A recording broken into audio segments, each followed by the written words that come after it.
वास्तविक आता हे आपण आता चिंतन करतोय, याच्यामध्ये किती जरी आपल्या बुद्धीचे दोष असू शकतात, हे पौरुष आहे. आपली बुद्धी जी आहे, पुरुषकृत जे दोष आहेत, भ्रम, प्रमाद, कर्णापाठव यांनी युक्त असते.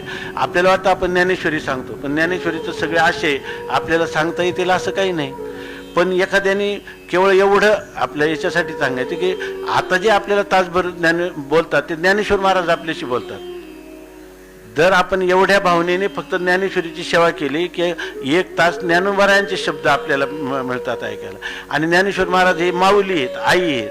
तर त्या आई जी आहे तर ती मुलाच्या कल्याणासाठी बोलत असते ना, त्याचा आणि ती पोटतिडकीने बोलत असते. आणि ते शब्द जे आहेत ते कळो किंवा न कळो, पण ती सेवा मोठी आहे. पण हे आपल्याला वाटत नाही.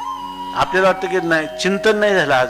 आता ते बोलत असताना होय ना, किती एकाग्र व्हायचं तुला, तेवढं जेवढं तुला आकलन करायचं तेवढं. ती सेवा मोठी आहे, त्याच्यामध्ये आई त्याला सगळे समजावून दे.